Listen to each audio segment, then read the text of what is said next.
हम जिला पल्लवपुरम की ओर से आप सभी साधकों का स्वागत करते हैं अपने जिला योग उत्सव में। ये आपका अपना उत्सव है, योग उत्सव।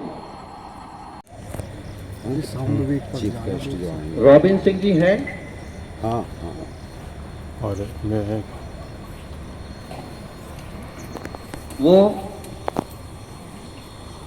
आपको 5 मिनट सूक्ष्म क्रियाएं करेंगे। सभी लोगों से निवेदन है, पैर फैला लें और आप पास करें।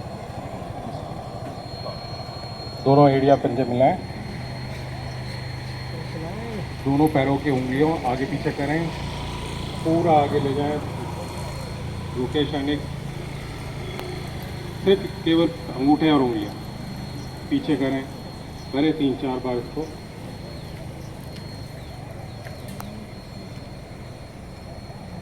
अब पंजों पे करें, पूरे पंजे आगे की ओर, रुके क्षणिक, पीछे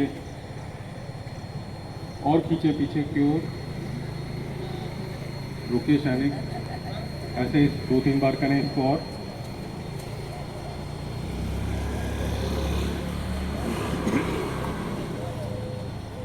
रुके क्षणिक, आगे जाके पीछे जाके दोनों पंजे एक साथ में, घुटने लगे रहे, घुटने सीधे, घुटने आसन से लगे रहे।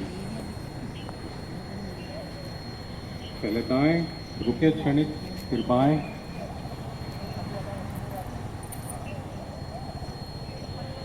अब गोलाकार घुमाएंगे, पहले आगे, फिर दाएं, फिर पीछे, फिर बाएं, इसी प्रकार 2 आवृत्तियां करें। 66 की संख्या हुई है, 66 संख्या होगी इस अब दिशा में अब देखते हैं। और धीरे धीरे खिंचाव महसूस करें, पिंडलियों में, पंजों में।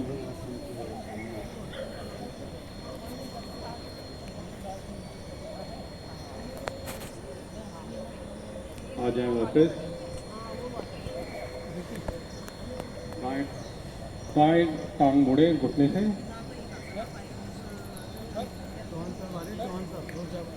अब दोनों हाथ जंघा के नीचे रख लें, लिया फोन दूसरी टांग से फिर इसी प्रकार की क्रिया दूसरी टांग से करें। बाई टांग,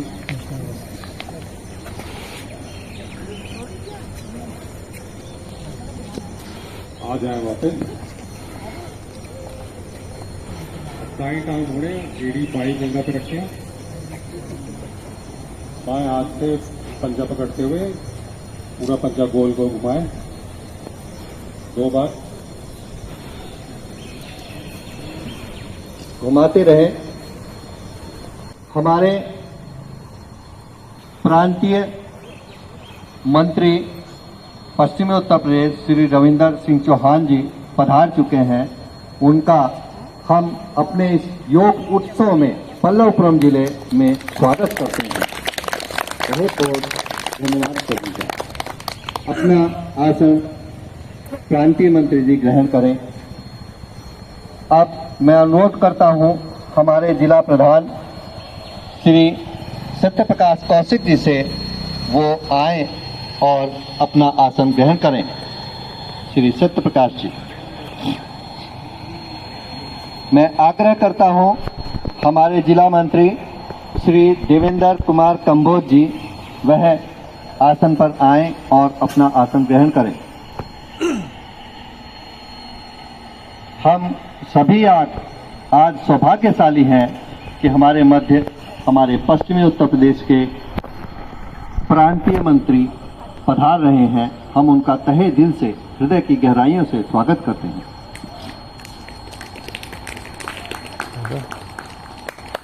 आप सभी सूक्ष्म क्रियाएं करते रहें।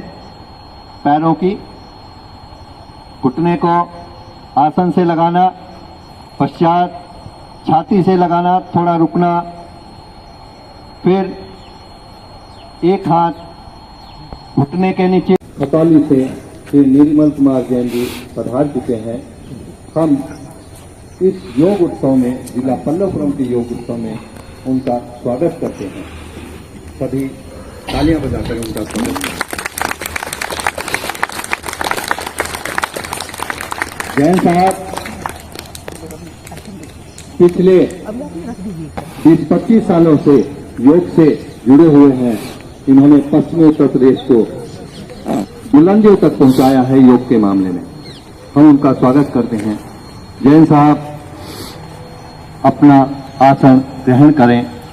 हमारे मंत्री जी, प्रांतीय मंत्री जी, उनको आसन ग्रहण करवाएं।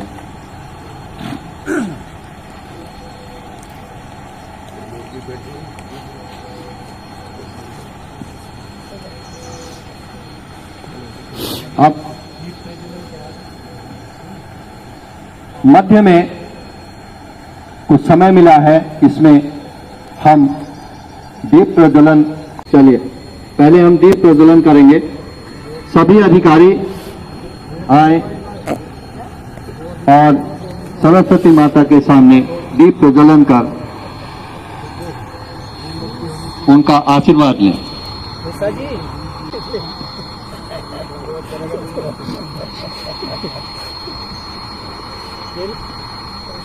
इस दौरान सभी लोग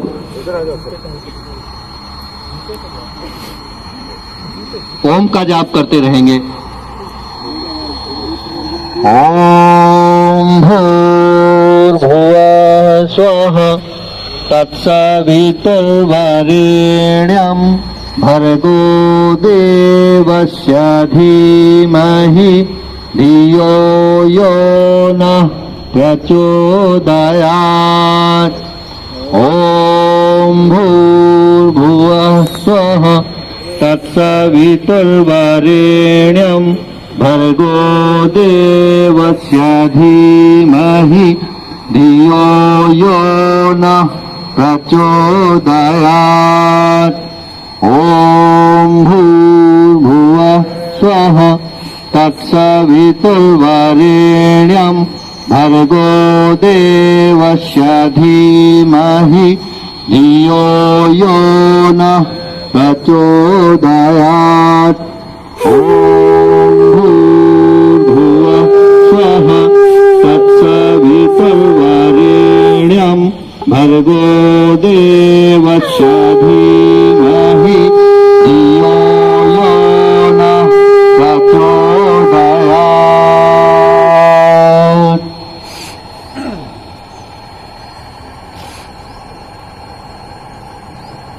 हमारे सभी अधिकारी अपना आसन ग्रहण करें। सरस्वती माँ को हमारे सत्सत नमन।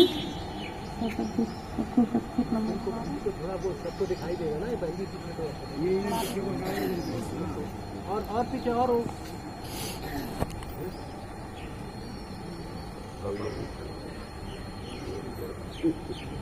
माँ शारदे तुमको मेरा नमन। माँ शारदे तुमको मेरा नमन। करूं अर्चना माँ, करूं अर्चना माँ, मैं चढ़ाऊं चुमन। माँ शारदे तुमको मेरा नमन। माँ शारदे तुमको मेरा नमन। सुन ले विनय वीणा वादिनी हमारी। सुन ले विनय वीणा वादिनी हमारी। स्वर बिन अधूरी है बाड़ी हमारी। स्वर बिन अधूरी है बाड़ी हमारी। स्वरों में मधुरता का, स्वरों मधुरता का कर दो सजन। माँ शारदे तुमको मेरा नमन। माँ शारदे तुमको मेरा नमन। करूं अर्चना माँ, करूं अर्चना माँ, मैं चढ़ाऊं सुमन। माँ शारदे तुमको मेरा नमन। शारदे तुमको मेरा नमन। नारद के बीड़ा शिव के डमरू में तुम हो, नारद के बीड़ा शिव के डमरू में तुम हो। राधिका की पायल के, राधिका की पायल के घुंघरू में तुम। माँ शारदे तुमको मेरा नमन। माँ शारदे तुमको मेरा नमन। करूं अर्चना माँ, करूं अर्चना माँ, मैं चढ़ाऊं सुमन। माँ शारदे तुमको मेरा नमन। माँ शारदे तुमको मेरा नमन। तुम्हारी कृपा से मुरली बजाते किशन, तुम्हारी कृपा से मुरली बजाते किशन। माँ शारदे तुमको मेरा नमन। माँ शारदे तुमको मेरा नमन। करूं अर्चना माँ मैं, करूं अर्चना माँ मैं, चढ़ाऊं सुमन। माँ शारदे तुमको मेरा नमन। माँ शारदे तुमको मेरा नमन। माँ शारदे तुमको मेरा नमन। माँ शारदे तुमको मेरा नमन। करूं अर्चना माँ, करूं अर्चना माँ, मैं चढ़ाऊं सुमन। माँ शारदे तुमको मेरा नमन। माँ शारदे को मेरा नमन।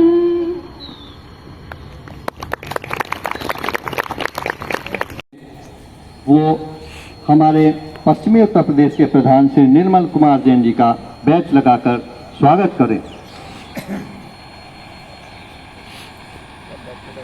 उनके स्वागत में हम सभी तालियां करताल ध्वनि से उनका स्वागत करेंगे।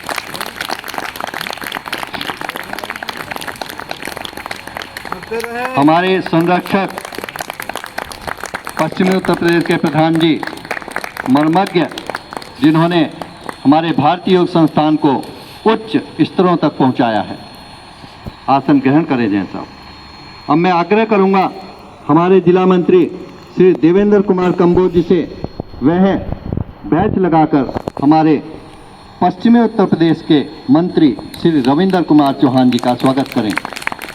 करताल ध्वनि से सभी साधक उनका स्वागत करते हैं। उनका यहाँ पल्लवपुरम जिले में बहुत स्वागत है। वे आए, हमें कृतार्थ किया।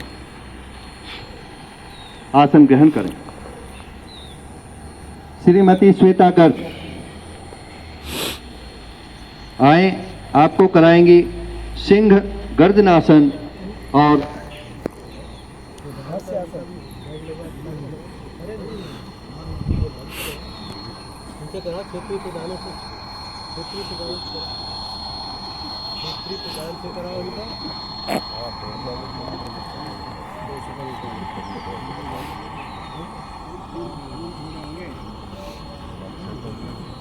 मैं आमंत्रित करता हूं हमारे क्षेत्रीय प्रधान श्री लखीपाल जी से वह बैच लगाकर हमारे जिला प्रधान जी का स्वागत करें।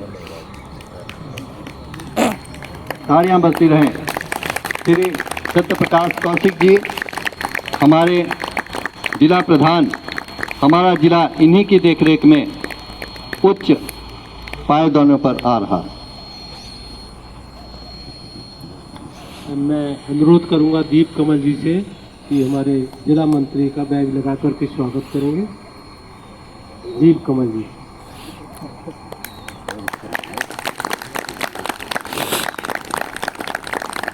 मैं अनुरोध करूंगा राज सिंह से, वो दीप कमल का बैज लगा करके स्वागत करेंगे।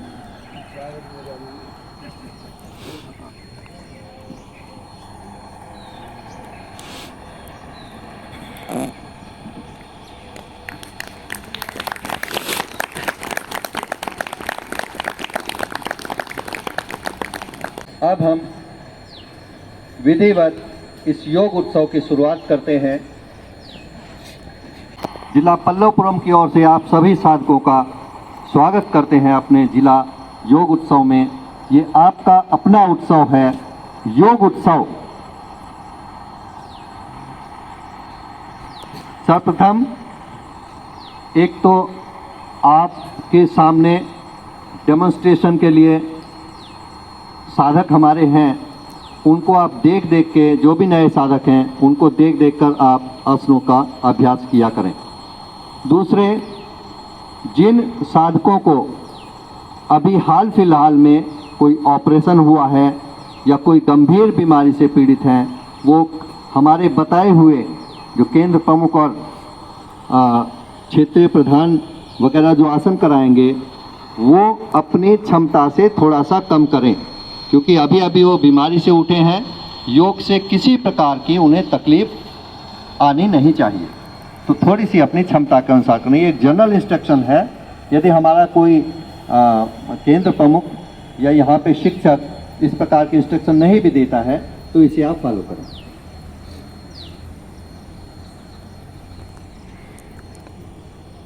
आसन पर बैठ जाए, टांगों को सीधा कर लें, पंजों को थोड़ा खींचे आगे की ओर,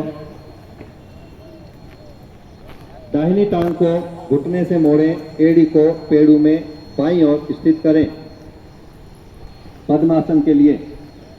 जिनका पद्मासन नहीं लगता है वो सुखासन में बैठें। इसी प्रकार बाईं टांग को घुटने से मोड़ें, बाईं एड़ी को दाएं पेड़ू में स्थित करें। एड़ियां आपस में अधिक से अधिक मुद्रा, कमर, पीठ, गर्दन सीधी,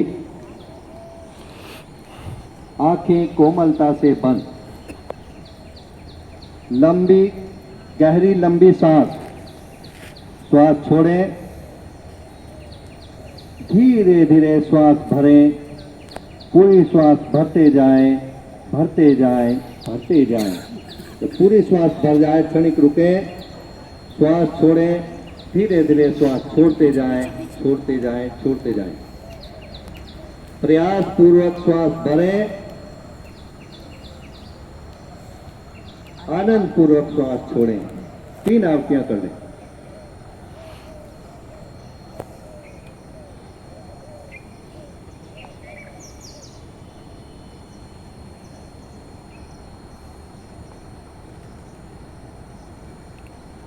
शांत, शरीर स्थिर, चिंता मुक्त, भय मुक्त, तभी हम योग की गहराइयों में जा सकेंगे।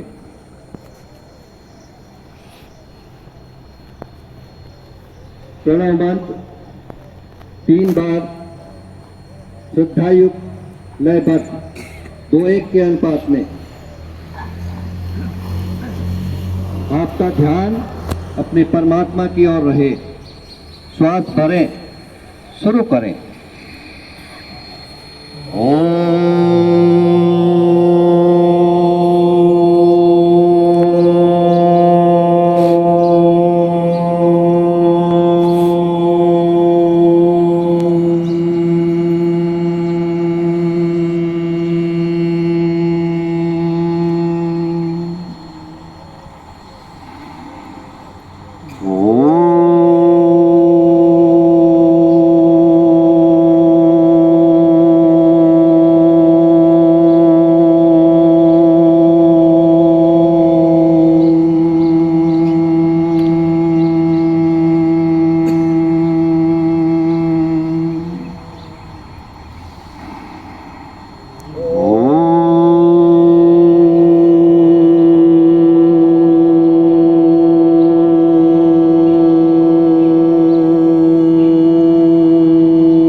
गायत्री मंत्र। ओम भूर्भुवः स्वः तत्सवितुर्वरेण्यं भर्गो देवस्य धीमहि यो नः प्रचोदयात्। हे प्राण, पवित्रता और आनंद के देने वाले प्रभु, आप सर्वज्ञ और सकल जगत के उत्पादक हैं। हम आपके उस उत्तम पाप विनाशक व ज्ञान स्वरूप तेज का ध्यान करते हैं जो हमारी बुद्धियों में प्रकाशित रहता है।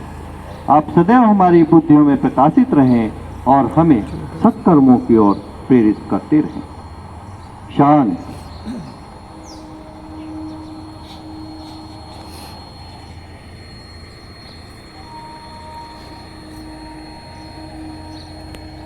योग समत्व योग उच्यते। समता में ही योग है। कोई भी कार्य करें समअवस्था में करें, राग द्वेष से रहित करें, हानि लाभ से रहित करें, तो हमें परमात्मा का अनुभव, परमात्मा की अनुभूति होती है। हमारे योग में आसन प्रथम सोपान है।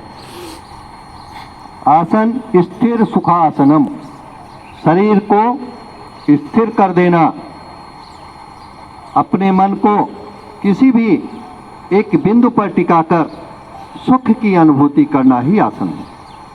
हम शुरू करते हैं आसनों का दौर।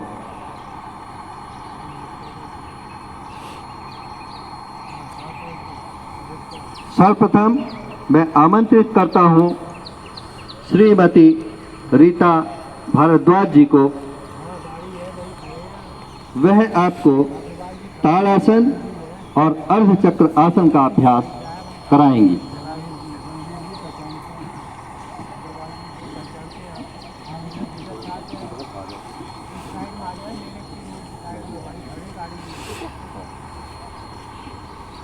सबसे पहले मैं आसन पर अपने प्रांतीय मंत्री जी, जिला प्रधान जी कौशिक जी, जिला मंत्री कामबोज जी को नमस्कार करती हूँ, धन्यवाद करती हूँ।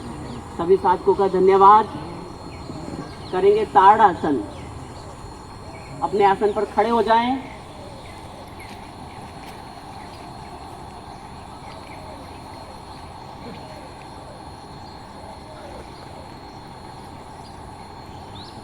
इस आसन में हमारे शरीर की आकृति ताड़ के वृक्ष की समान बनती है, इसलिए इसको ताड़ासन कहा जाता है। सावधानी, ये सभी के लिए जरूरी है, कोई भी कर सकता है इसको, किसी के लिए कोई निषेध नहीं है। पैरों में 2-3 इंच की दूरी बनाएं, भुजाएं शरीर के साथ। अब दोनों हाथों की उंगलियों को सामने की ओर फंसाएं। हथेली को सामने की ओर रखते हुए सिर से ऊपर की ओर ले जाएं। श्वास भरते हुए एड़ियां भी आसन से उठाएं। भुजाएं कानों के साथ सटी। आंतरिक कुंभक में कुशन रुके। पैरों पर शरीर का संतुलन बनाते हुए खींचे ऊपर की ओर। उधर से जी, उधर से वो लगे, ये बंद है। श्वास निष्कासित करते हुए आ जाएं पूर्व स्थिति में। विश्राम। इसके एक आवृत्ति और करेंगे।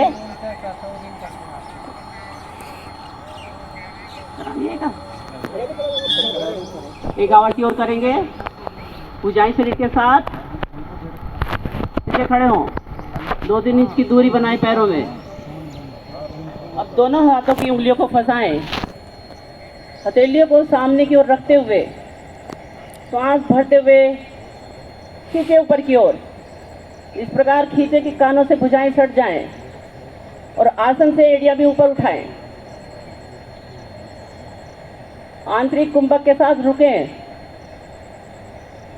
पैरों पर संतुलन बनाते हुए खींचे ऊपर की ओर। सांस निकालते हुए पूर्ण स्थिति में वापस आएं। करें विश्राम।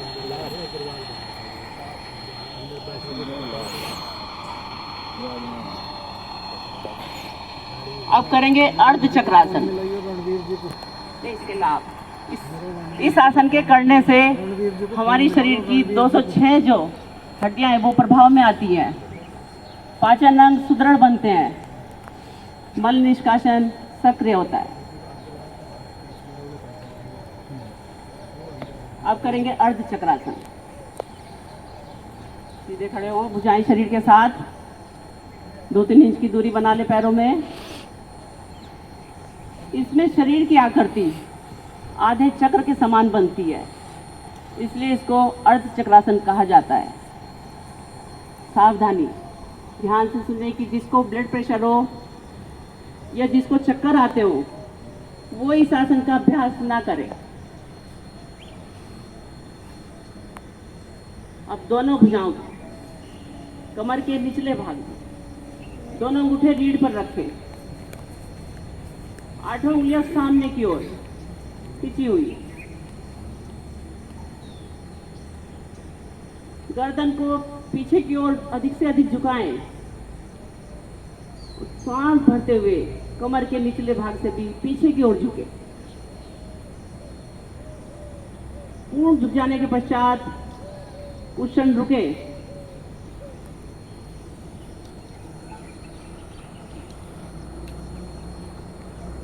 सांस निष्कासित करते हुए धीरे धीरे पूरी स्थिति में आ जाए, दोनों भुजाएं शरीर के साथ। इसमें हम इस आसन को करने से हमारी रीढ़ लचीली बनती है, हृदय के दोष दूर होते हैं, फेफड़ों में सांस लेने की क्षमता, सर्वाइकल स्पॉन्डिलाइटिस ठीक होता है। धन्यवाद। धन्यवाद रीता जी।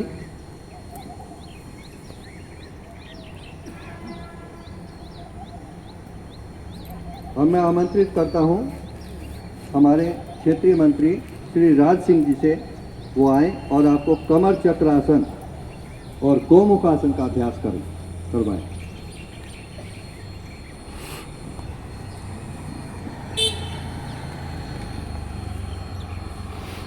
सभी आसन पर बैठ जाएं, सभी आसन पर बैठ जाएं।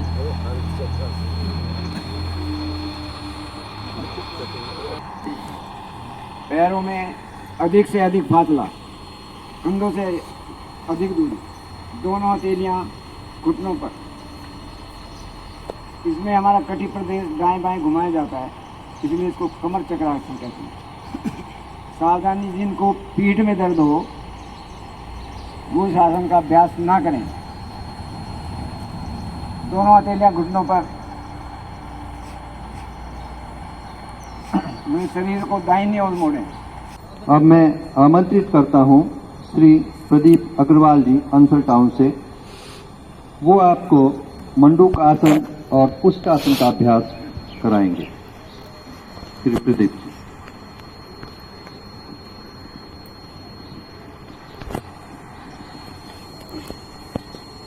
अब हम करेंगे मंडूक आसन। इस आसन में शरीर की आकृति मेढक के समान बन जाती है, इसलिए इसको मंडूक आसन कहा जाता है। वज्रासन में बैठें,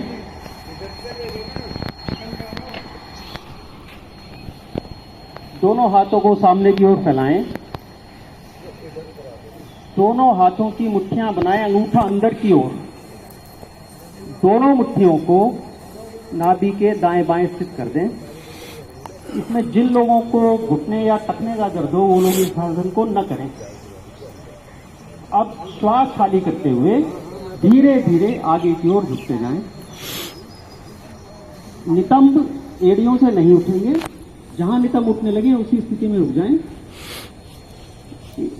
थोड़ी सामने की ओर और गर्दन ऊपर की ओर रखें। श्वासों को सामान्य कर सकते हैं, क्षमतानुसार रुकें।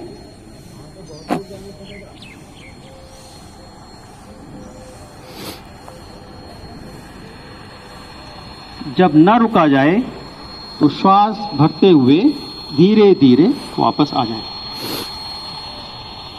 लाभ, इस आसन को करने से पैंक्रियास यानी अग्नाशय दबता है तो मधुमेह का रोग ठीक होता है और पाचन निष्कासन संबंधी रोग भी दूर होते हैं। एक दो गहरा लंबा सांस लें, सांसों को सामान्य करें। अब हम करेंगे उष्ट आसन। उष्ट आसन के लिए दोनों घुटनों पर खड़े हो जाएं। दोनों घुटनों में और पंजों में कंधों जितना फासला करें। जिन लोगों को पेट का अल्सर या हर्निया हो वो लोग इस आसन को न करें। दोनों हाथों को रीढ़ के ऊपर ले जाएं। अंगूठे रीढ़ की ओर और उंगलियों का रुख सामने की ओर। अंगूठों से रीढ़ पर थोड़ी मालिश करें। श्वास भरते हुए धीरे धीरे गर्दन को पीछे की ओर मोड़ें और श्वास भरते भरते ही कमर को अधिक से अधिक मोड़ें क्षमतानुसार। और फिर दोनों हाथों को धीरे धीरे छोड़कर पैरों के पंजों पर रख दें। क्षमतानुसार ही झुकें। श्वास सामान्य कर लें।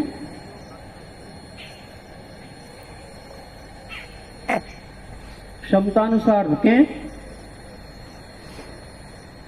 उसके बाद धीरे धीरे श्वास खाली करते हुए वापस आ जाएं।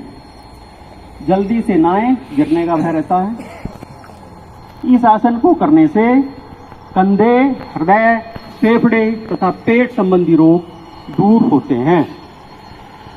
वज्रासन में बैठ जाएं। धन्यवाद। सिंह गर्जना आसन, जैसा कि इसके नाम से भी ज्ञात है, इस आसन की पूर्ण स्थिति में हमारे शरीर की आकृति बैठकर गर्जना करते हुए शेर के समान दिखती है। इसीलिए इसे सिंह गर्जना आसन कहा जाता है। निषेध, जिनके घुटनों में दर्द है वो लोग टांगों को पीछे फैलाकर घुटने एड़ी पंजे मिलाकर भी कर सकते हैं। बाकी सभी लोग बैठे वज्रासन में दोनों घुटनों में बनाएं अधिक से अधिक फासला और दोनों भुजाएं जंघाओं के मध्य इस प्रकार रखें कि उंगलियों का रुख पीछे की ओर, शरीर की ओर। दृष्टि खुली हुई पूरी तरह से, नेत्र खुले हुए, दृष्टि दोनों भौं के मध्य, भ्रू मध्य पर।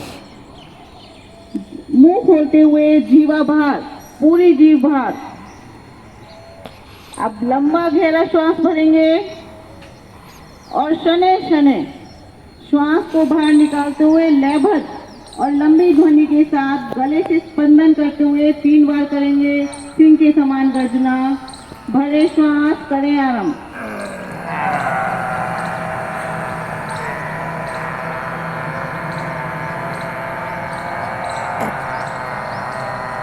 पूरी जीभ बाहर, जितनी जीभ बाहर उतना अधिक प्रभाव।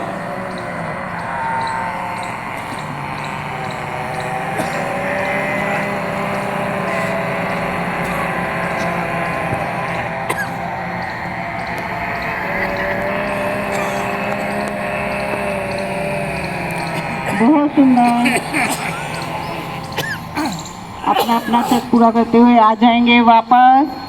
इस आसन को दाएं बाएं मध्य में करेंगे, गले की मसाज दोनों हाथों से। इस आसन को करने से थायराइड, पैराथायराइड ग्रंथि प्रभाव में आते हैं। कंठ के सभी रोग दूर होते हैं। टॉन्सिल जैसे रोगों में सहायक, नाक, कान, गले भी स्वस्थ होते हैं। बैठे किसी भी आसन में अपनी सुविधा अनुसार। अब हम करेंगे जीवन की महत्तम क्रिया, जिसका मनुष्य जीवन में बहुत अभाव है। बनाए हंसी का मिजाज मस्ती के साथ। भरे श्वास मस्ती के साथ, दोनों भुजाएं ऊपर ले जाकर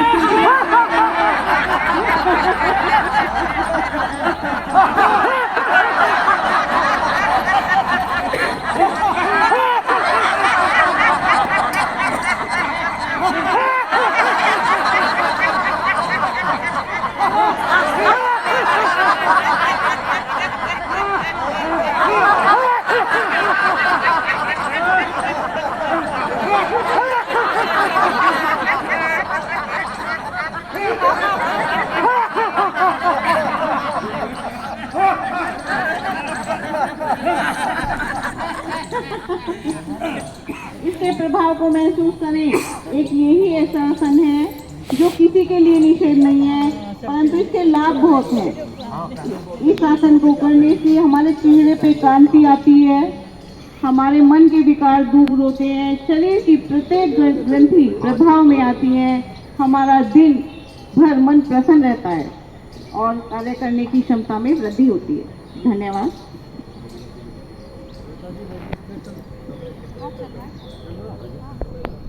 बहुत सुंदर, आपने जीवन की महानतम क्रिया हंसी के द्वारा अपने शरीर को प्रफुल्लित किया। अब मैं आमंत्रित करता हूं श्री प्रमोद कुमार, केंद्र प्रमुख डोरली, जो आपको गत्यात्मक नौकासन और भुजंगासन का अभ्यास कराएंगे।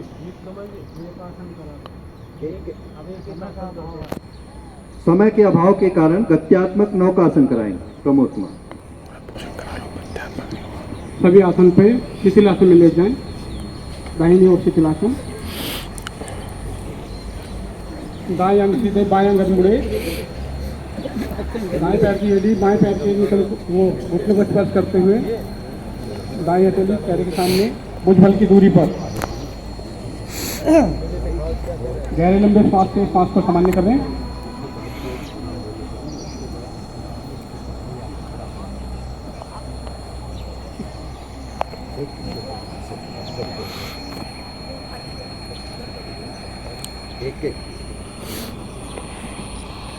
वापस आए, एडी पंजे मिलाएं, करेंगे गत्यात्मक नौकासन। गत्यात्मक नौकासन में इस आसन का नाम इसलिए दिया गया है क्योंकि इसमें संपूर्ण स्थिति में हमारे शरीर की आकृति एक नौका के समान बनती है, गति करती हुई नौका, इसलिए इसका नाम गत्यात्मक नौकासन है। दोनों हथेलियां सिर के सीधे सामने की ओर, एडी पंजे मिले हुए और पीछे की ओर खींचे हुए, पीछे श्वास भरते हुए एडियों और भुजाओं को ऊपर उठाएं, समस्त भार नाभि पर आ जाए और श्वास को रोकते हुए आगे पीछे डोलें।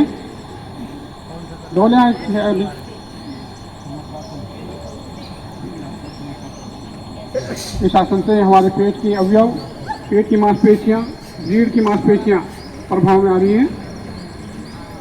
धीरे धीरे वापस आ जाए। बाईं ओर शिथिलासन।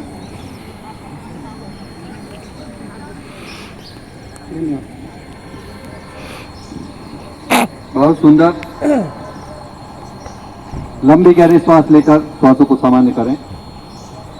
मैं आमंत्रित करता हूं श्री लखीपाल क्षेत्रीय प्रधान जी को, जो आपको उत्थान पाद हस्तासन कराएंगे। लखीपाल। इसके बाद हमारे जिला मंत्री देवेंद्र कंबोज जी आपको प्राणायाम का अभ्यास कराएंगे, कपाल भाती प्राणायाम कराएंगे। दाहिनी कोहनी को सर के नीचे से निकालते हुए आ जाए पीठ के बल। उत्तान पाद हस्त आसन। टांगे सीधी, भुजाएं शरीर के साथ, हथेलियों का आसन की ओर। जिन साधकों का अभी हाल फिलहाल में ऑपरेशन हुआ है, हर्निया के दोष है, अल्सर है या पीठ में दर्द है, वो इसका अभ्यास ना करें। एडी पंजे मिलाएं, पंजे ताने, श्वास भरते हुए दोनों भुजाएं ले जाएं पीछे की ओर। ताने,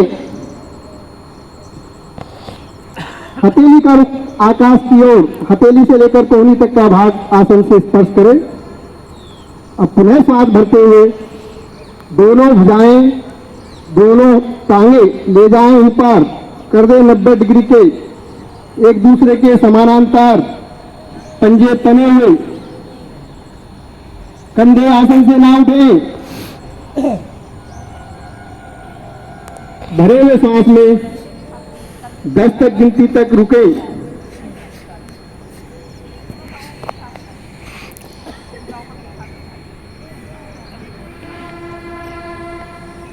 धीरे धीरे श्वास बाहर करते हुए आ जाए वापस। एडियां पटकेंगे नहीं, आराम से रखेंगे आसन पर, भुजाएं शरीर के साथ ले लें। इस आसन से हमारे पेट के समस्त अवयव प्रभाव में आते हैं, विशेषकर नाभि के आसपास से हमारा पाचन क्रिया दुरुस्त होती है, निष्कासन क्रिया सुगम होती है, और जो है इसके आसन से, इस आसन से हमारे जो है पेट संबंधी सभी दोष दूर होते हैं। धन्यवाद रतिपाल जी। सभी साधक पूरे शरीर को ढीला छोड़कर शवासन में विश्राम करें। टांगों में 1-1.5 फीट का फासला, दोनों हाथ शरीर से 2-3 इंच की दूरी पर, पूरा शरीर ढीला, हथेली आसमान की ओर। लंबी गहरी श्वास लेकर अपने शरीर में शक्ति का संचार करें।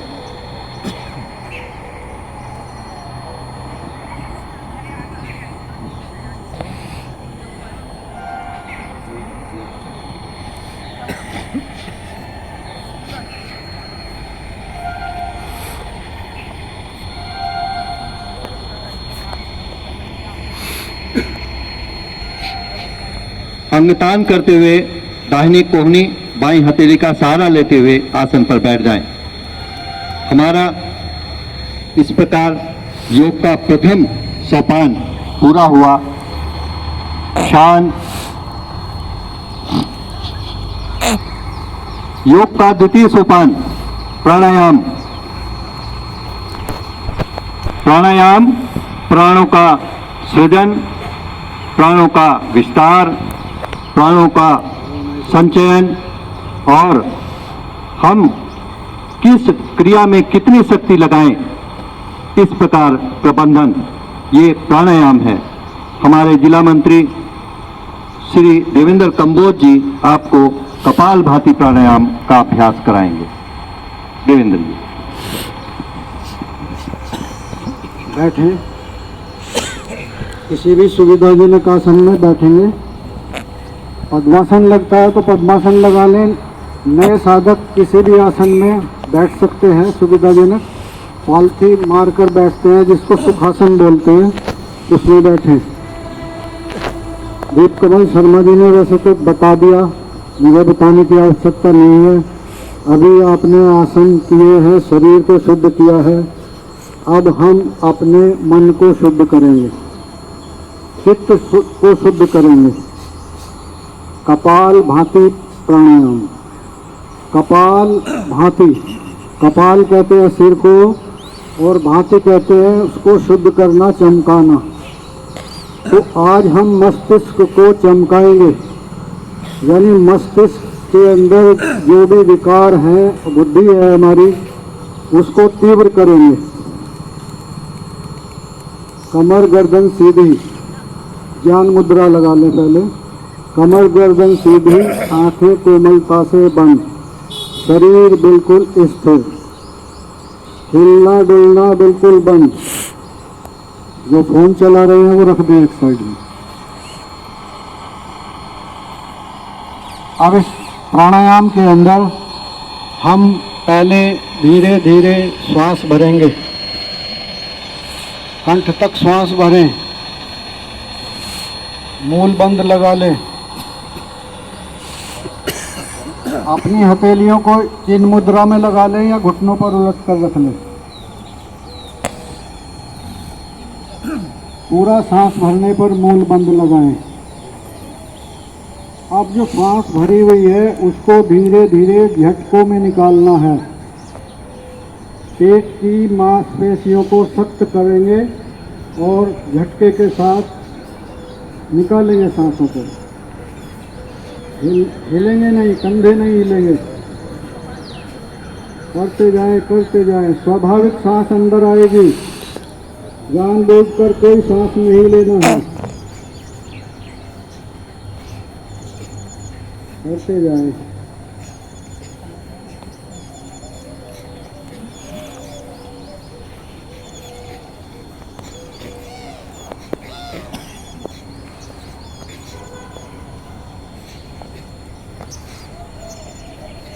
धीरे धीरे सांस को, पूरी सांस को बाहर निकालें। और कुंभक लगाएं, लेकिन हृदय रोगी, श्वास के रोगी कुंभक नहीं लगाएंगे। केवल पुराने साधक या जो बीमार नहीं है, हृदय रोगी नहीं है, वो कुंभक नहीं लगाएंगे।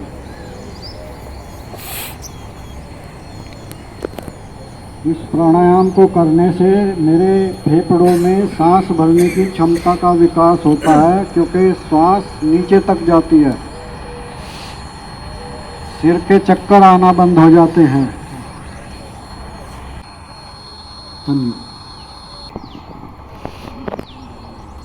प्राणायाम, कपालभाति प्राणायाम अपने अभ्यास किया पश्चात हमारा योग का तीसरा सोपान ध्यान, अपने चित्त की वृत्तियों का निरोध कर देना ध्यान है। आपको हमारे पश्चिमी उत्तर प्रदेश के प्रधान श्री निर्मल कुमार जैन जी ध्यान का अभ्यास कराएंगे।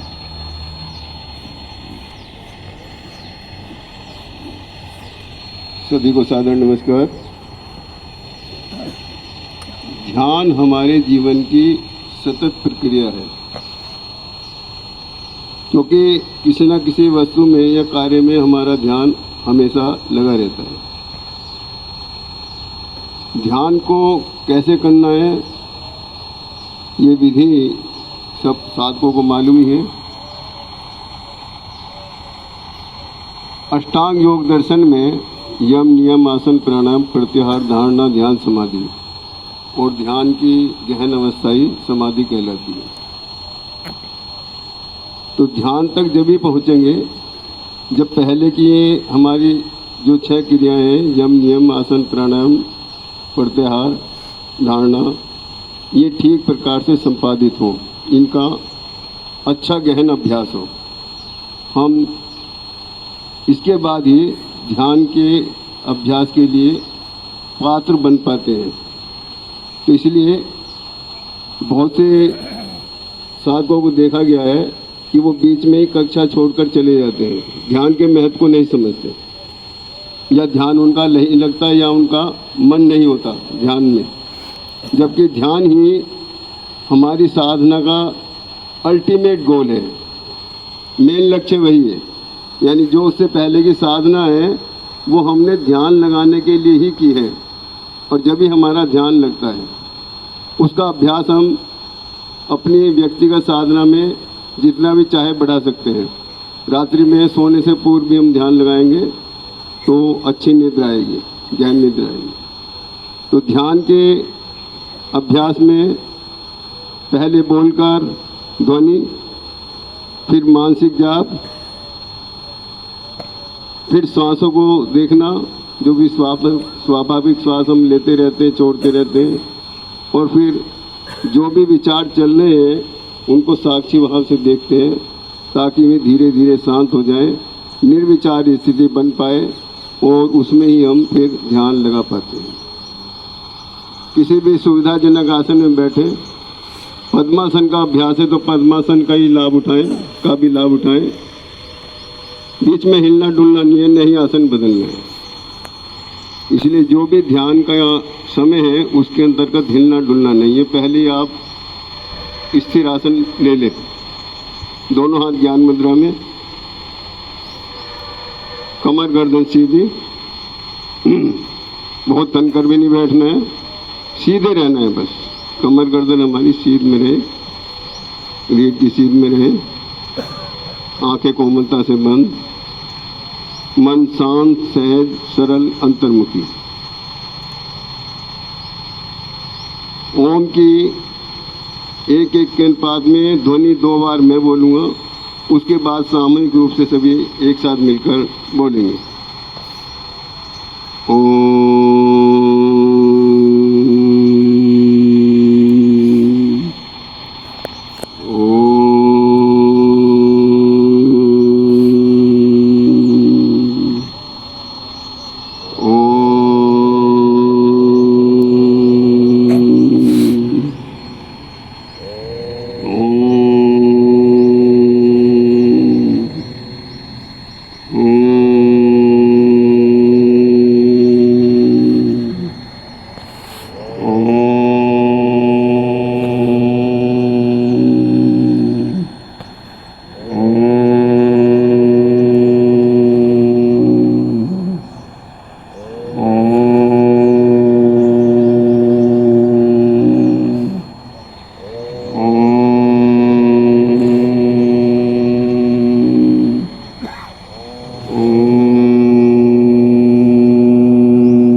ओम की ध्वनि का मानसिक मन में करते हुए ज्ञान ध्वनि कर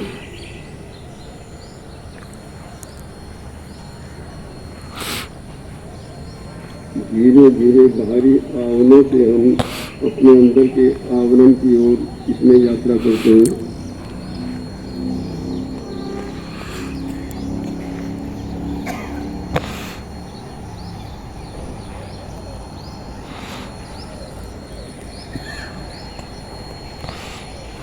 आते जाते स्वाभाविक श्वासों को मन की आंखों से निहारे, एक भी श्वास बगैर निहारे न रहे।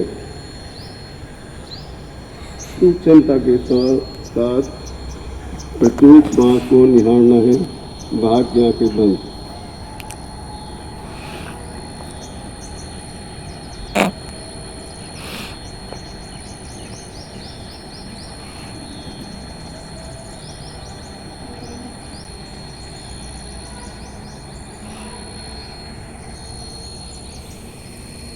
आते जाते विचारों को भी साक्षी भाव से देखें, क्योंकि एकदम विचार शांत नहीं हो पाते हैं। धीरे धीरे उन्हें निहारते हुए हम अंतर्मुखी होते ही उन्हें कम करते हैं। विस्तार न दो, उलझे नहीं। धीरे धीरे अभ्यास के द्वारा शांत हो जाएंगे, शांत होने लगेंगे।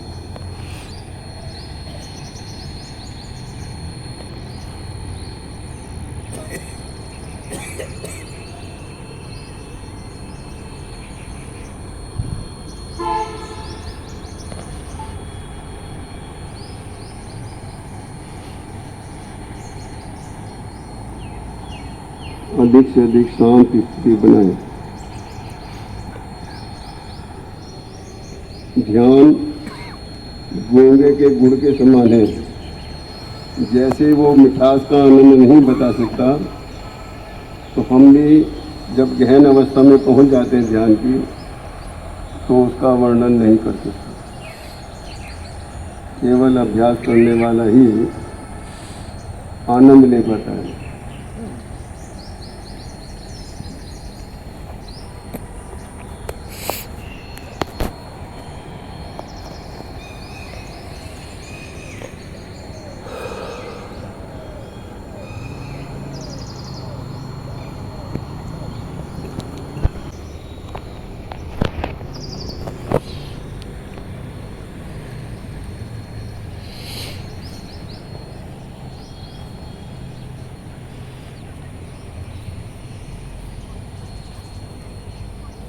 जनहित लोकहित की भावना रखते हुए, राष्ट्रहित की भावना रखते हुए शुभ संकल्प हमारे समस्त कार्य दूसरों की भलाई, सेवा और राष्ट्रहित में हो, ऐसी मन में भावना लाए।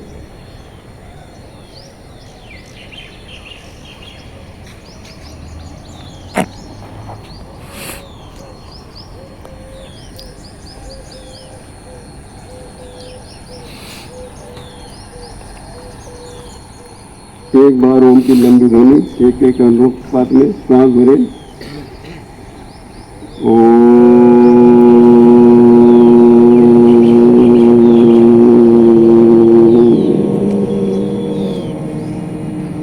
आंखों पर कोमलता से हाथ फिराते हुए ध्यान के अभ्यास से वापस आए।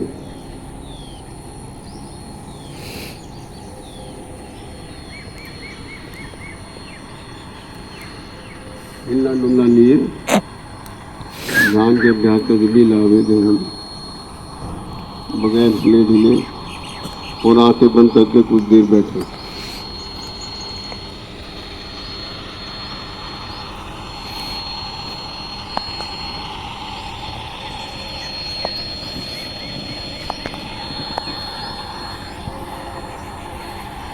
बहुत सुंदर ध्यान का अभ्यास अभी आप सबने किया।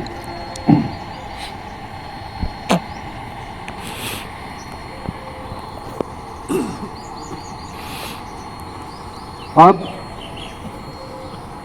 हमारी प्रेरणादायक वार्ताएं, इसमें मैं आमंत्रित करूंगा हमारे जिला प्रधान श्री सत्य प्रकाश कौशिक जी को कि वो हमारे भारतीय योग संस्थान का परिचय और उसका क्या उद्देश्य है जिससे हम सब इतने साधक जुड़े हुए हैं उसके बारे में प्रकाश डालें।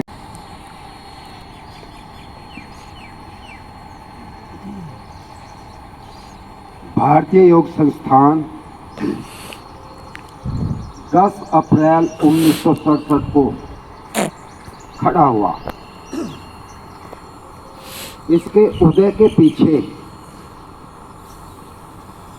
एक बहुत बड़ी मेहनत और संकल्प का फल है। जब हमारे देश का बंटवारा हुआ तो श्रद्धेय स्वर्गीय प्रकाश लाल जी पाकिस्तान से आकर दिल्ली में आकर बस गए। एक दिन स्वामी सत्यानंद जी मुंगेर का यह कथन कि विदेशी भारतीयों को योग सिखाएंगे, वह बात उनको लग गई और उन्होंने कहा कि भारतीयों को भारतीय ही योग सिखाएंगे, क्योंकि भारत योग का विश्व गुरु है पहले से ही। यहाँ पर हजारों वर्षों से योग होता आया है, इसलिए विदेशी भारतीयों को योग नहीं सिखाएंगे। और यह बात तो बड़ी छोटी थी, लेकिन उसके पीछे दृढ़ संकल्प शक्ति बहुत अधिक थी। और उसी दिन प्रकाश लाल जी इस ओर अग्रसित हो गए कि योग भारतीय ही सिखाएंगे। उन्होंने योग का कोई प्रशिक्षण नहीं लिया था। योग के बारे में वे इतने अधिक नहीं जानते थे। पहले वह मनीषियों की शरण में गए, उसके बाद उन्होंने उनके सहयोगियों ने योगियों का मार्गदर्शन प्राप्त किया और धीरे धीरे वे कुछ संस्थाओं से जुड़े जहां से उन्हें मार्गदर्शन प्राप्त हुआ। और एक दिन दिल्ली विश्वविद्यालय के पीछे स्थित पहाड़ी पर चौबुर्जा पर 10 अप्रैल 1967 को पहला योग केंद्र खोला, जिसके केंद्र प्रमुख बने हमारे भूतपूर्व राष्ट्रीय कार्यकारिणी के प्रधान श्री जवाहरलाल जी। और उस दिन उन्होंने ये एक ऐसा बीज बोया कि उससे आज भारतीय योग संस्थान एक वट वृक्ष बन गया है। उसने आज एक वट वृक्ष का रूप धारण कर लिया है। उसकी जड़ों से अनेक वृक्ष उत्पन्न हो रहे हैं। उसी का फल है कि आज भारत में और विदेशों में, भारत में 23 प्रांतों में और 23 प्रांतों में 4000 से अधिक केंद्र आज चलायमान हैं और विदेशों में 10 देशों में 65 केंद्र आज चलायमान हैं। भारतीय योग संस्थान अच्छे से अच्छे कार्यकर्ता और शिक्षक बनाकर विदेशों में भेजता है और वहां पर भारतीय योग संस्थान का प्रचार प्रसार और मानव जीवन को सुखी बनाने के लिए हमेशा प्रयास चलता रहता है 365 दिन। और यहाँ पर भी हम केंद्रों के माध्यम से अच्छे शिक्षक बनाते हैं और निपुण शिक्षकों का और कार्यकर्ताओं का निर्माण करते हैं। यही भारतीय योग संस्थान सिखाता है, क्योंकि भारतीय योग संस्थान का आधार है जियो और जीवन दो। जैसा कि ऊपर आप बैनर पे देख रहे हैं, लिखा हुआ है जियो और जीवन दो, यानी कि पहले आप खुद जीना सीखो और उसके बाद दूसरों को जीवन जीने की कला सिखाएं।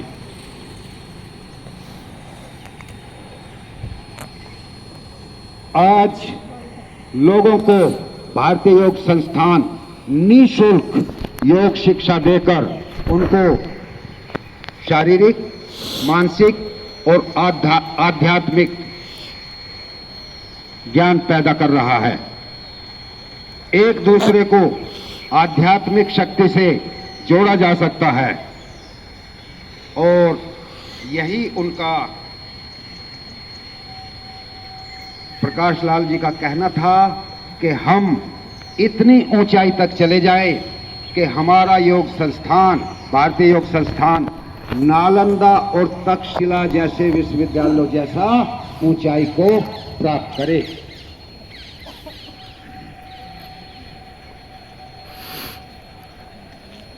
उसके बाद संस्थान आज निष्काम भाव से, यानी कि जिसके पास कोई निजी स्वार्थ ना हो, ऐसी सेवा करने के लिए सेवारत है। मानव मात्र का कल्याण करना, सर्वे भवन्तु सुखिनः, सभी सुखी रहें। और आदर्श है वसुधैव कुटुंबकम, यानी कि पूरा विश्व ही हमारा परिवार है। 21 अप्रैल 2002 को योग आश्रम व अनुसंधान केंद्र दिल्ली रोहिणी में इसका स्थापना हुई। उसके बाद एक योग मंजरी नामक पत्रिका हमारी योग की जो त्रैमासिक निकलती है, उसका संचालन शुरू किया गया, उसका प्रकाशन हुआ। क्योंकि उस समय योग के प्रचार और प्रसार के लिए कोई साधन नहीं था, इसलिए सोचा कि एक पुस्तक निकाली जाए, जो कि यह है योग मंजरी। इसके हमारे बहुत से पाठक हैं और जो आज साधक और साधिकाएं रेगुलर नहीं हैं, वह इस योग मंजरी को अवश्य पढ़ें। कार्यक्रम समापन होने के बाद मेरे पास से यहाँ स्टेज से वे सब निःशुल्क पत्रिकाएं लेंगे वे योग मंजरी की, और उनको अपने आप भी पढ़ेंगे और दूसरों को भी पढ़ाएंगे। और यदि आपको वे अच्छे लगे तो हमारे हर एक केंद्र पर, जो भी किसी के नज़दीक पड़ता हो, उसके केंद्र प्रमुख से संपर्क करना और आपको वह घर पर ही मिल जाया करेगी। तो जब ये योग मंजरी का प्रकाशन शुरू हुआ तो उसमें यह संकल्प लिया गया कि हम, हमारा भारतीय योग संस्थान, इसका जो वितरण है वह बाई पोस्ट नहीं करेगा, क्योंकि उस समय हमारे पास, संस्थान के पास पैसा नहीं था और हम दूर से दूर जाकर उनको पत्रिकाओं का वितरण करेंगे। आज पिछले साल 1,78,000 पत्रिकाएं जो हैं वो थी, और उसके बाद आज 1,84,000 से अधिक योग मंजरियों का वितरण देश और विदेश में हो रहा है। और आप सच माने कि भारतीय योग संस्थान एक ऐसी पवित्र संस्था है कि ना तो किसी से कोई पैसा लेती है और ना किसी को देती है।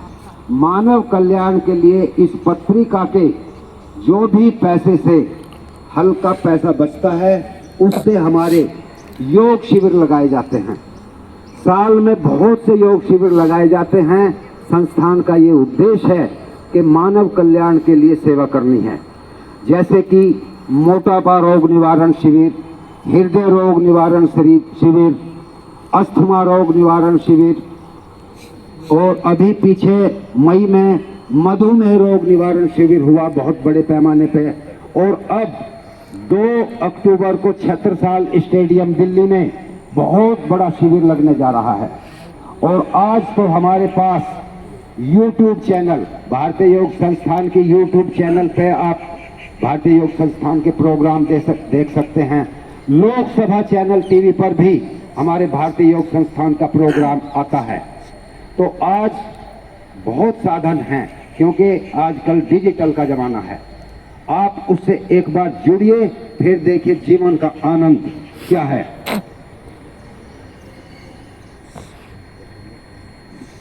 श्रद्धेय प्रकाश लाल जी हमारे केंद्र प्रमुखों को केंद्र की रीढ़ मानते थे, और आज मैं ये बताना चाहता हूं कि ऐसा परिश्रमी व्यक्ति और ईमानदार सच्चा इंसान बनने के लिए हमें उन्हीं से प्रेरणा लेनी चाहिए। जियो और जीवन दो के सिद्धांत को उन्होंने पूरे संसार को दिया, और अधिक से अधिक योग केंद्र खोलने के लिए उन्होंने प्रेरित किया। तो आज हम संकल्प लेते हैं कि हम अधिक से अधिक केंद्र खोलें और हम खुद निरोग रहें, दूसरों को भी निरोग बनाएं। और उनका अंतिम संदेश यही था कि कार्यकर्ता का ऐसा निर्माण करो जो लेटे को बैठा दे, बैठे को खड़ा कर दे और खड़े को दौड़ा दे। मैं अपनी वाणी को विराम लेता हूं। धन्यवाद। बहुत बहुत धन्यवाद। अब हमारे प्रांतीय मंत्री रविंदर कुमार चौहान जी आपको नियमित योग साधना के लाभ और उसके ऊपर प्रकाश डालेंगे।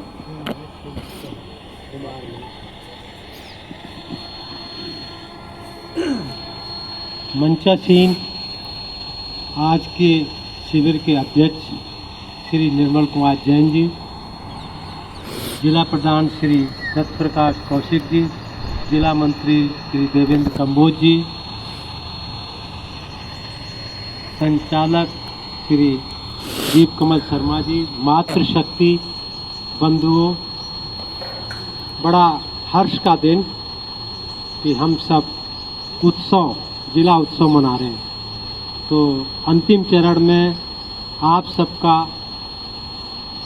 स्वागत एवं अभिवादन। समय तो मुझे बहुत ही कम मिला है। आप ले लो, 5 मिनट तो है ही।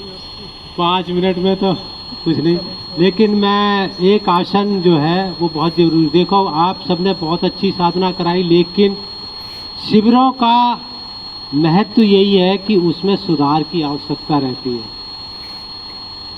क्योंकि जो हम क्रिया नियमित करते हैं अगर उसमें सुधार नहीं हुआ तो फिर हमें वार्ता जितना लाभ नहीं मिलेगा जितना हमें वो।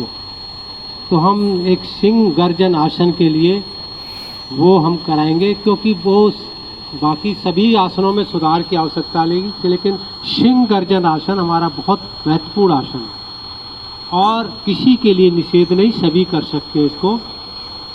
तो सबसे पहले दोनों टांगों को फैलाएं, दोनों टांगों को पहले फैलाएं, एड़ी पंजे मिलाएं, पंजे ताने, दाईं तरफ हथेलियां रखें, बाईं तरफ टांग मोड़ते हुए वज्रासन में आ जाएं। पंजे पीछे लेटे हुए, घुटनों में अधिक से अधिक फासला, दोनों हथेलियां घुटनों के मध्य, उंगलियां को रुख जनेंद्री मूल की ओर। अब थोड़ा सा आप लोगों ने जो इसमें त्रुटि रही पहले, वो बहुत ज़्यादा हथेलियां पीछे रखी, जिससे कि आपका पेड़ू पर और आहार नाल, श्वास नाल पे हमारा खिंचाव नहीं आया। तो थोड़ा हथेलियां आगे कर लें। जो कमर का पोर्शन है वो नीचे आना चाहिए। और करिए, देखिए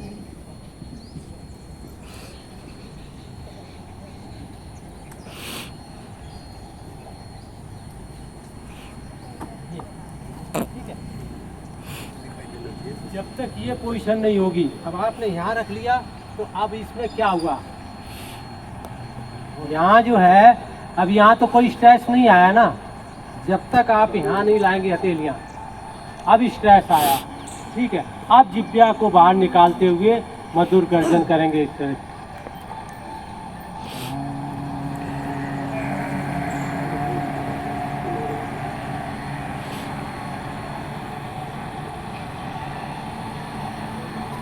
करते रहिए।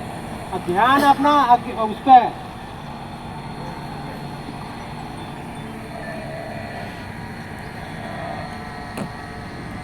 ध्यान अपना साम्य मुद्रा पर रखेंगे, ऊपर दृष्टि करते रहिए।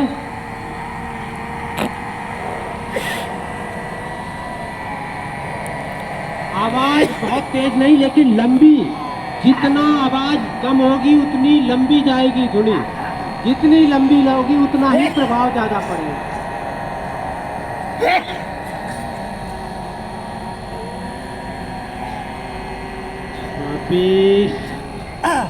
अब दाई हथेली से बाईं तरफ, बाईं से दाईं तरफ, उसके बाद मध्य ऊर्जा दें हथेलियों को रगड़ते हुए।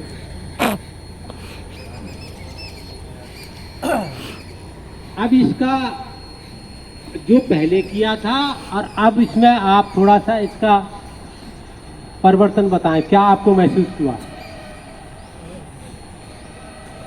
कुछ महसूस हुआ? नहीं हुआ? हैं? कुछ आपको लगा? जब तक ये आपकी जो है श्वास नाल, आहार नाल, ये दोनों शुद्ध होती, जब तक इसमें स्ट्रेस नहीं आएगा तभी तो जाकर के उसका, जब यूँ रहेगा तो कैसे प्रभाव पड़ेगा? थायराइड, पैराथायराइड ग्रंथियाँ, थाइमस ग्रंथि, लारा ग्रंथियाँ समस्त प्रभाव में आती हैं, बहुत लाभकारी है, समझ गए? टॉन्सिल इत्यादि जो उसके दोष आते हैं वो सब दूर होते हैं। तो इस तरह से आप आगे हथेलियाँ थोड़ा सा करके और कमर को जितना नीचे रखेंगे और धड़ को ऊपर रखेंगे उतना ही अधिक लाभ मिलेगा। ठीक है? हाँ, सामीप्य मुद्रा, जब इसमें सामीप्य मुद्रा लगती है, दृष्टि वहाँ रहती है तो उसका लाभ को अलग, और इसके इतने सारे लाभ हैं और किसी के लिए निषेध नहीं है। ठीक है? समय बहुत कम मिला। अब आप आ रहे हैं कि भाई आसनों का महत्व, नियमित साधना क्या होनी चाहिए। नियमित साधना से आपका सबसे पहले शरीर स्वस्थ होता है, और शरीर कब स्वस्थ होगा? जब आप स्थिर सुखम आसनम, जब आसन की पूर्ण स्थिति में आपकी पीड़ा खत्म हो जाए, श्वास चढ़ा हुआ ना हो, श्वास चाहे भर के करेंगे लेकिन वहाँ कोई घुटन महसूस ना हो, आनंद की अनुभूति होने लगे, तब ये आसनों का लाभ प्रारंभ होता है। ऐसे तो अभी आप हठ योग ही कर रहे हैं, क्योंकि आपको ही लग रहा है कि भी शिक्षक कब बुलाए मैं वापस आऊँ, मेरी तो पीड़ा हो रही, मेरे से सांस नहीं रोका जा रहा, मेरे से ये हो रहा, तो ये साधना नहीं है। ठीक है? आपकी सारे जोड़ प्रभाव में आते हैं, रीढ़ लचीली बनती है, सारे पेट के अवयव क्रियाशील होते हैं, पाचन अंग सक्रिय होते हैं, आपको मन की स्थिति बदलती है, ईर्ष्या द्वेष भाव दूर होते हैं, आपको इतना लाभ मिलता है कि आपकी मन की स्थिति ऐसे सनय सनय बदलने लगती है कि आपके घर वाले भी ये कहने लगते हैं कि भाई पहले तो इनको बड़ा क्रोध आता था, अब तो बहुत कम आने लगा, अब तो इनके बहुत बदल गए। ये आपको पता नहीं चलेगा, आपके घर वाले या पड़ोसी या मित्र या रिश्तेदारी बताएगा भाई कंबोज जी का तो बहुत परिवर्तन आ गया, पहले तो बहुत ज़्यादा वो करते थे, अब तो बहुत परिवर्तन आ गया। ये साधना से लाभ मिलता है, सेवा भाव आ जाता है आपका।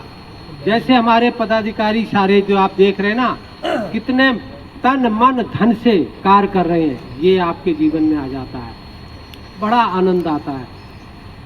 इतने सारे लाभ, लेकिन साधना 365 दिन करनी है, या नहीं कि महीने में 4 दिन कर ली कुछ लाभ नहीं मिलने का।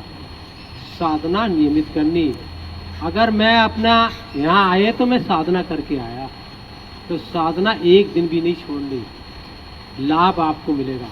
और एक बात बताऊं, जो आसनों के माध्यम से स्थूल शरीर ठीक होता है, तो साथ साथ में सूक्ष्म शरीर भी। जो आसनों के माध्यम, प्राणायाम के माध्यम से हमारा सूक्ष्म शरीर ठीक होता है, लेकिन जब आसन करते हैं तो हम ऊपर की ओर जाते हैं, तब श्वास भर के नीचे की ओर आते हैं तो श्वास निकालते हुए, वो सबसे ज़्यादा प्राणायाम लाभकारी है। क्योंकि समस्त शरीर में हमारे रक्त के साथ ऑक्सीजन का लेवल समस्त कोशिकाओं में पहुंचती है, वो सबसे ज़्यादा हमें ऊर्जावान बनाती है। समझिए, तो प्राणायाम तो केवल हम जब करते थे सूक्ष्म, लेकिन जो आसनों के माध्यम से वो बहुत लाभकारी आसन है। लेकिन श्वास भर के ऊपर की ओर एक फंडा है, जब भी ऊपर की ओर उठेंगे श्वास भर के, नीचे की ओर आएंगे तो श्वास निकालते हुए। श्वासों में कभी भी जब भी कोई हो, शिक्षक का निर्देश मिले या न मिले, लेकिन आपको घुटन महसूस नहीं होनी चाहिए। धीरे धीरे उसकी श्वासों की अवधि बढ़ाते चले जाएं। इसी कड़ी में मैं एक जो है टेस्ट आप सबको बताऊंगा। बताने के लिए तो बहुत कुछ है, लेकिन मैं समय बहुत कम दिया। टेस्ट है bolt, BLT, body test, body lab test, ठीक है। तो उसका पैमाना क्या है, और हम रोज करते भी हैं, रोज करते हैं। तो जो वृक्ष आसन हम करते हैं, वृक्ष आसन, यदि वृक्ष आसन में एक टांग पर रुक पाए 10 सेकंड, ठीक है, तो आपकी स्थिति बहुत ही खराब है। 20 रुकवाए तो थोड़ा उससे अच्छा, 30 रुकवाए तो थोड़ा उससे ठीक है, अभी भी खराब है। 40-50, जब तक 1 मिनट एक टांग से खड़े रहेंगे तो ये समझ लो कि आपका टेस्ट है कि आपकी अभी 10 साल की, जो सीनियर सिटीजन मैं उनके लिए कह रहा हूँ, बाकी यंग के लिए तो कोई वो नहीं है। सीनियर, क्योंकि ज़्यादातर सीनियर सिटीजन है, कुछ ही लोग हैं, वो ये समझ ले कि मेरी 10 साल की उम्र, अभी हम कहीं जाने वाले नहीं और ऐसे ही रहेंगे। ये टेस्ट है दोनों टांगों से। और दूसरा टेस्ट है प्राणायाम का, वो मानसिक स्थिति क्या है हमारी। आप नासिका के द्वारा श्वास भरिए, ठीक है, और फिर मुंह के द्वारा श्वास को बाहर निकालिए और बाही कुंभक मुंह बंद कर लें और नासिका दोनों, मतलब श्वास को बाही कुंभक में रुकवाएं। अगर आप 40 सेकंड तक रुक गए, 10, 20, 30 तक तो बढ़िया। 10 वाली की तो बिल्कुल स्थिति ठीक नहीं है। हाँ, हृदय रोगी उसको नहीं करेंगे, जिनकी सामान्य स्थिति हो वो उसका पैमाना अपना अपना लें। और जिसने 1 मिनट तक यानी 50-60 सेकंड तक जिसने श्वास को रोक लिया, तो समझ लो वो बहुत ही बढ़िया। जैसे कोरोना टाइम में आपका टेस्ट होता था ना, ऑक्सीजन लेवल, तो समझ लो आप 100% फिट है। समझिए, ये आप अपना अपना घर में जा कर के अपना अपना आकलन करना है कि मेरी स्थिति में कितना। कुंभक जो है वो बहुत लाभकारी है। कुंभक का अभ्यास हमारे केंद्रों पे कोई भी संस्था कुंभक का कहीं भी अभ्यास नहीं कराती, ना कहीं वर्णन करती है। जो आप इलेक्ट्रॉनिक मीडिया के माध्यम से, प्रिंट मीडिया के माध्यम से जो आप देखते सुनते हैं, वो कहीं भी जिक्र नहीं है इसका। केवल भारतीय योग संस्थान और ये कुंभक जो है बहुत लाभकारी है। ये आपको आध्यात्मिक की ओर ले जाता है, आपकी शरीर की क्षमता को बढ़ाता है। तो इसका तीसरा जो है, एक और टेस्ट बहुत है, वो थोड़ा सा वो करो या ना करो, लेकिन ये 2 क्रियाएं हम नियमित करते हैं, समझ गए, इसलिए हमने 2।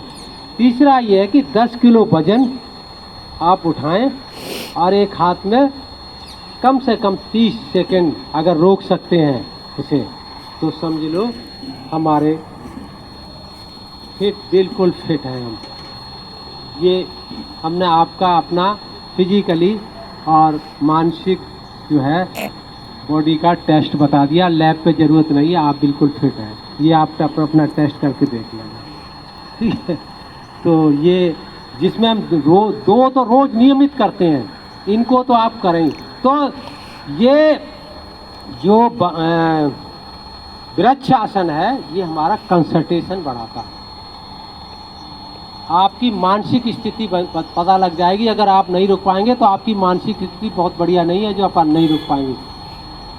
शरीर की तो है ही, लेकिन मानसिक स्थिति का इससे बहुत ज़्यादा, इससे एकाग्रता बढ़ती है। हमारे ऋषि मुनियों ने जितने भी है वो एक टांग से ही तपस्या की। भगवान शिव ने भी एक टांग से तपस्या की है।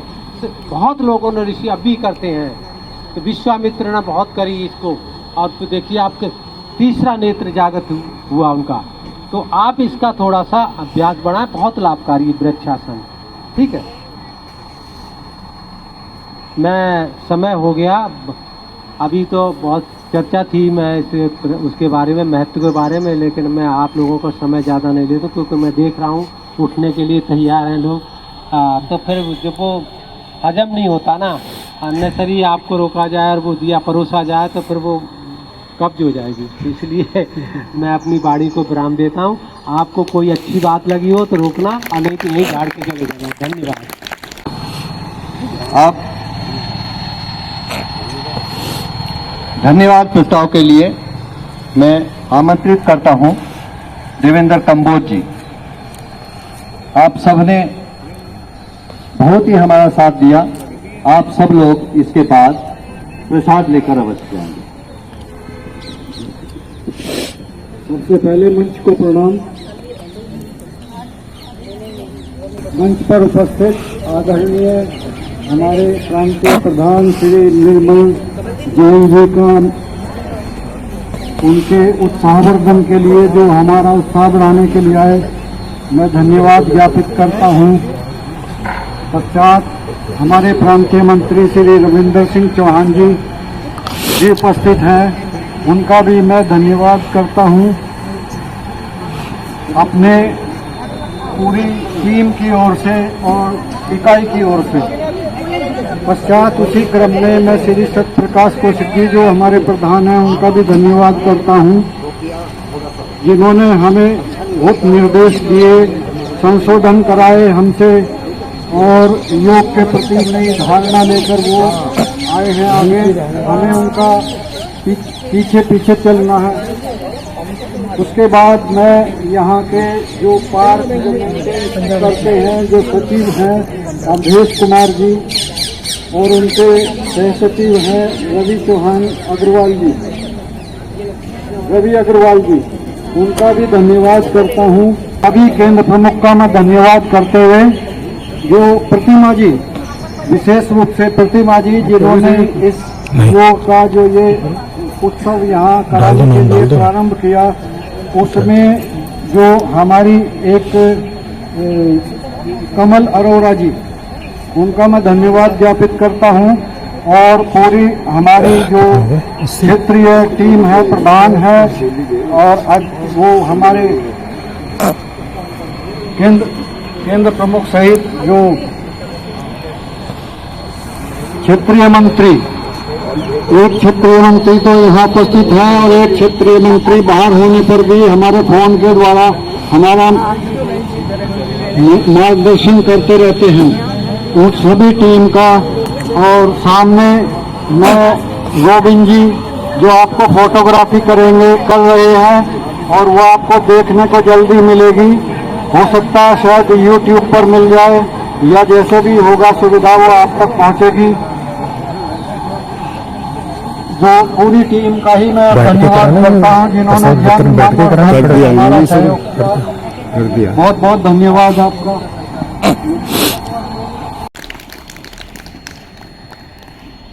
धन्यवाद। बहुत सुंदर प्रेरणा प्रांतीय मंत्री जी ने दी। एक दो सूचना है। 2 अक्टूबर जो भारतीय योग संस्थान योग दिवस के रूप में मनाता है, हम हमारे ज़िले में भी इसे मनाएंगे बहुत धूमधाम से। सभी लोग एक जगह एकत्रित होकर इसकी सूचना आपको मिल जाएगी अभी कहाँ पे इसका स्थान रहेगा ऐसी, और सभी लोग ज़्यादा से ज़्यादा संख्या में अपने साथ एक एक आदमी को जरूर लाएं। योग जोड़ने की क्रिया है। हम शुद्ध भाव से एक आदमी को यदि योग में ला पाएं तो ये बहुत ही सुंदर रहेगा। मेरी आपके प्रति कृतज्ञता रहेगी। अब इसी प्रकार 2 अक्टूबर को योग दिवस हमारे दिल्ली में छत्रसाल स्टेडियम में भी मनाया जाता है। जो लोग वहाँ जाना चाहें तो वहाँ भी जाकर समय से उसको आप ज्वाइन कर सकते हैं। करीब 10,000 साधक एक साथ हमारे स्टेडियम में योगाभ्यास करते हैं। हमारे उच्च अधिकारी उनको कराते हैं, वो भी आप जाके अटेंड कर सकते हैं। अब इस योग दिवस का आखिरी सोपान, जिन परमात्मा की कृपा से हम यहाँ सब इकट्ठा हुए और हमारे योग दिवस को जिन सरस्वती माता ने संपन्न किया, उनके लिए हम प्रार्थना और शांति पाठ इसका श्रीमती निशा लोहिया जी, केंद्र प्रमुख, टी पॉकेट फेज 2, वो आपको कराएंगे प्रार्थना और शांति पाठ। मंचासीन माननीय अतिथि, समस्त अधिकारीगण एवं प्रांगण में उपस्थित समस्त प्रबुद्ध वर्ग को मेरा बहुत बहुत नमन। योगासन प्राणायाम सभी हो गए हैं। अब हमारा अंतिम चरण है प्रभु से सानिध्य यानी प्रार्थना, जो कि हमारी लाइफ का भी अंतिम उद्देश्य है। सभी किसी सुखासन, पद्मासन या किसी भी सुविधाजनक आसन में बैठें। रीढ़ गर्दन सीधी, दोनों हाथ ज्ञान मुद्रा में घुटनों पर रख दें। आंखें कोमलता से बंद, मन को पूर्ण रूप से शांत करें। चारों ओर शांति का अनुभव करें। पहले वैदिक प्रार्थना होगी, उसके पश्चात महामृत्युंजय और अंत में शांति पाठ। स्वयं को सहज करें मन और शरीर से। एक लंबा गहरा श्वास लें और लंबी ओम ध्वनि सब एक साथ करेंगे।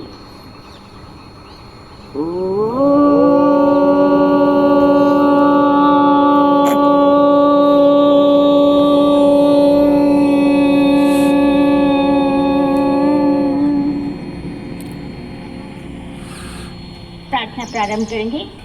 श्रद्धापूर्वक, लयबद्ध और एक स्वर में सबको एक साथ मंच के साथ ही करना है। ओम असतो मा सद्गमय, ओम तमसो मा ज्योतिर्गमय, ओम मृत्युर्मा अमृतं गमय। सर्वेषां स्वस्तिर्भवतु, सर्वेषां शान्तिर्भवतु, सर्वेषां मङ्गलं भवतु, सर्वेषां पूर्णं भवतु। लोकाः समस्ताः सुखिनो भवन्तु, सर्वे भवन्तु सुखिनः, सर्वे सन्तु निरामया, सर्वे भद्राणि पश्यन्तु, मा कश्चित् दुःखभाग् भवेत्। ॐ त्र्यम्बकं यजामहे सुगन्धिं पुष्टिवर्धनम्, उर्वारुकमिव बन्धनात् मृत्योर्मुक्षीमामृता। शांति पाठ। ओम द्यो शांति, अंतरिक्षं शांति, पृथ्वी शांति, रापः शांति, शान्तिरौषधय शान्ति वनस्पतय शान्ति विश्वदेवा शान्ति ब्रह्म शान्ति सर्वं शान्ति शान्तिरेव शान्ति सामा शान्तिरेधि ॐ शान्ति शान्ति शान्ति। अभी अपने नेत्र बंद ही रखेंगे। दोनों हाथों की उंगलियों को अपने नेत्रों पर लगाएं। धीरे धीरे आंखें खोलें। सबको बहुत बहुत धन्यवाद, नमस्कार। सबका दिन शुभ मंगलमय। अब प्रसाद वितरण के लिए हमारे 2 महिलाएं और 2 पुरुष पहुंच जाएं और सब अपने आसन पर बैठे रहें। आपको अपने आसन पे ही प्रसाद मिलेगा।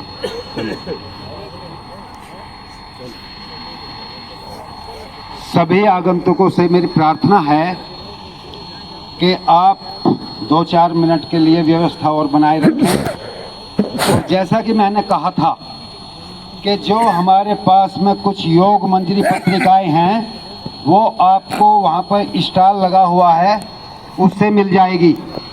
और जो हमारे केंद्रों से नहीं जुड़े हुए हैं जरा हाथ खड़ा करें। जो नियमित योग अभ्यास नहीं करते भारतीय योग संस्थान के केंद्र पर, वे अवश्य दें उन योग मंडलियों को। और कुछ हमारा भारतीय योग संस्थान का साहित्य और योग सामग्री आई हुई है, उसको भी आप स्टॉल पर अवश्य देखें। अमृत पेय है, जल नेति के लिए लोटा है, रबर नेति है शुद्धि क्रियाओं के लिए, और शिक्षक संहिता है, प्राणायाम विज्ञान है, ध्यान की किताब है, सब कुछ आपके पास अवेलेबल है। और यहाँ पर आप किसी के पास में पैसे ना हो अपना मोबाइल नंबर लिखवा देना, वो बेशक ले सकता है। लेकिन साहित्य को कोई लेना तो देख के अवश्य जाएं कि भारतीय योग संस्थान कितना प्रकाशन करता है। आज भारतीय योग संस्थान ने 46 पुस्तकें लिख दी हैं, और वो भी बाहर से नहीं, सिर्फ जो भारतीय योग संस्थान के ही बुद्धिजीवी हैं, निपुण शिक्षक हैं, उन्हीं के द्वारा ये पुस्तकें लिखी जाती हैं। तो आपसे गुजारिश है कि आप साहित्य को अवश्य देखें और लेकर जाएं। धन्यवाद।